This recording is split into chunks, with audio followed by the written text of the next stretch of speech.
So today we are talking about active versus passive listening. Now, on the face of it, they might seem like complete opposites, and it's easy to dismiss passive listening as as I did in fact on our blog a few years ago. But I have changed my mind. Partly because of my own experience, partly because of dozens of emails that I got from listeners to our podcast, and partly because I went away and read every single research paper that I could on the subject. So in this video, I want to address this question.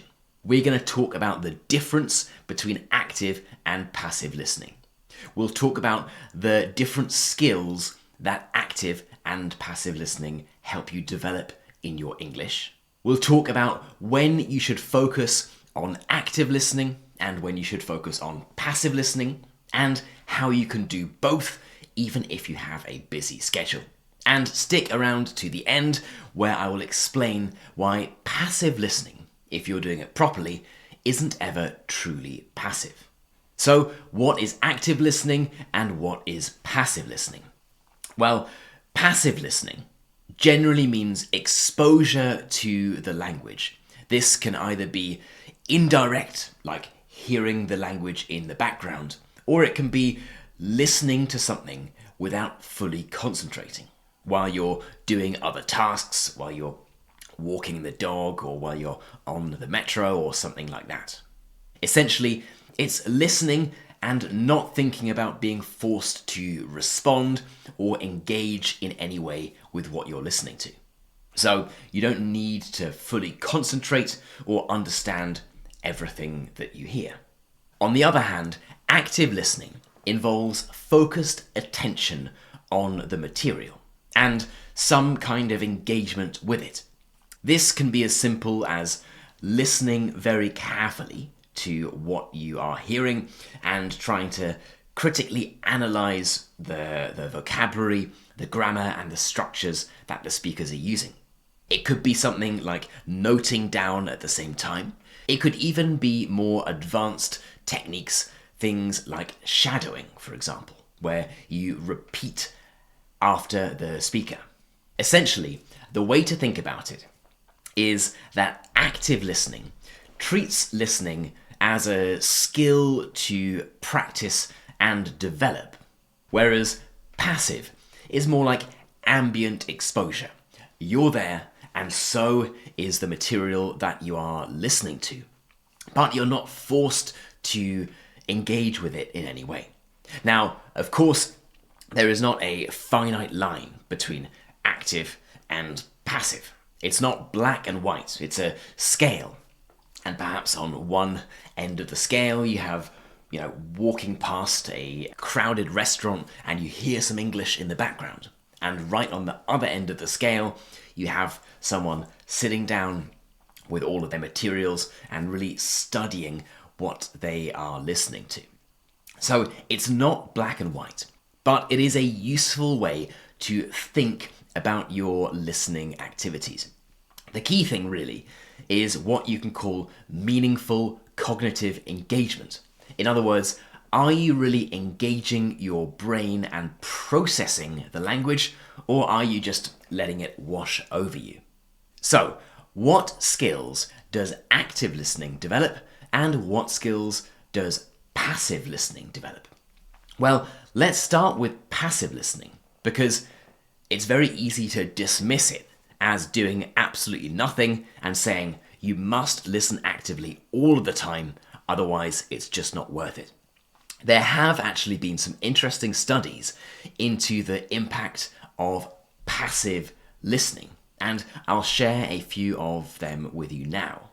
Probably the most famous is this one, which was from a PhD thesis in 2007 called Word Likeness Judgments, Phonotactic Probability, Accent and Repetition in Auditory Recognition of Novel Words in a Foreign Language. Now, that is a bit of a mouthful, but essentially what this research suggested is that you can learn a language pretty well just by hearing it and not really knowing what it means. In other words, it can kind of exist in the background and somehow you just acquire it. So similar to how we learn languages as babies, our mother tongues are just existing around us. We're not necessarily actively engaging with the language in the same way as a student would. But of course, we all learn our native languages. So that is one of the key theories that supports this idea that actually kind of passive listening, language existing in the background, is more helpful than people had previously given it credit for. Now, further studies into passive listening mainly talk about its effectiveness in building familiarity with the sounds of language. In other words, helping train your ear to how a language sounds, rather than helping you improve your knowledge of particular structures, grammar, vocabulary, and so on.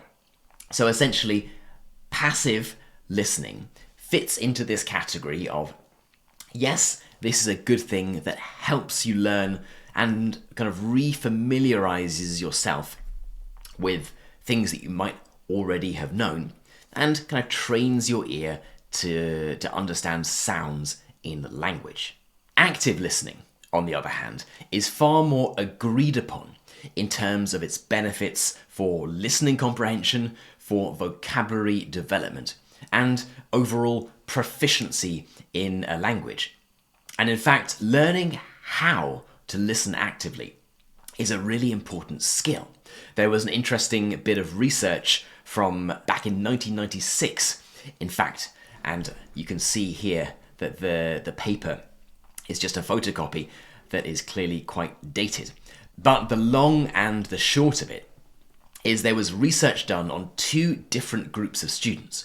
One group was taught techniques about how to listen actively, and the other group was not.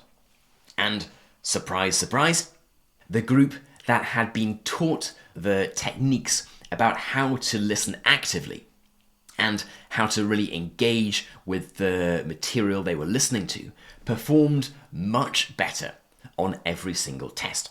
So, listen actively, it will help you improve your English much faster.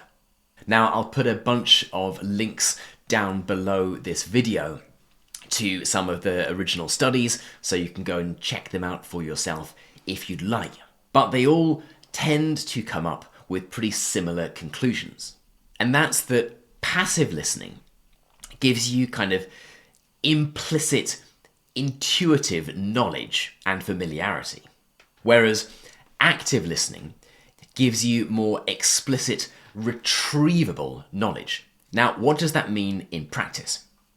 Let's say if you are just listening passively to English all the time, you might kind of intuitively know the correct pronunciation of the word, or how to use a particular grammatical structure. But you're much less likely to be able to use them yourself because you've never really engaged with it. You've just been listening. If, on the other hand, you've been listening actively, you've been really engaging with the material, you will find that you are able to reproduce what you've heard much more effectively. Now, this probably doesn't sound revolutionary. You might be watching this and thinking, of course you need to pay attention, of course you need to engage with language, otherwise you're not going to learn. Yes, it is kind of obvious. But at the same time, there are so many people who watch stuff on YouTube or listen to podcasts or watch Netflix and kind of miss this opportunity because they are just watching or just listening. They are not actively engaging with the material that they are listening to or that they are watching. So my objective with this is to show you how you can make just a few small changes, like focusing on words and phrases that you hear, or writing down summaries, or practicing shadowing, things like that. And the results that you get will be significantly better. Now, this isn't to say you should never do any kind of passive listening. You should never just listen. You should always be at 110% in terms of concentration. No, that's not what I'm trying to suggest here. There is always a time for just unwinding and listening to a little bit of English in the background. It is not a bad thing. And whether that's, when you're at the gym or going for a walk or doing something where you don't want to be concentrating all the time, that is a great time to do a little bit of listening that you are happy to be passive. And this is one of the reasons that I'm such a big fan of podcasts to learn English, to learn any language for that matter. I have got my own podcast, English Learning for Curious Minds, which is for kind of intermediate to advanced English learners. And what I always recommend to people is to mix and match the activities that you're doing. So on the bus on the way to work in the morning, you might like to just listen and not worry so much about catching every single word. Just listen and enjoy, listen for understanding. Then in the afternoon or the weekend or whatever it might be, you can do a more active listening activity. You can sit down, you can follow along with the transcript, you can use vocabulary lists, you can just engage in a more active way with the material, which is going to help develop things like your vocabulary, your understanding of sentence structure and grammar, and your overall proficiency in English. So it doesn't have to be either or. The best combination is a little bit of both. And I said at the start that I would tell you why passive listening, if you're doing it properly, is never truly passive. Now, that's because, as we said, the difference between passive and active is it's all about meaningful cognitive activity. In other words, engaging your brain. And if you're listening to something that you're interested in, if you are passionate about butterflies or football or whatever it might be, and you're listening to content about that, then it should be hard for it to be completely passive. Because if it's interesting enough, you will already, almost by default, be paying attention.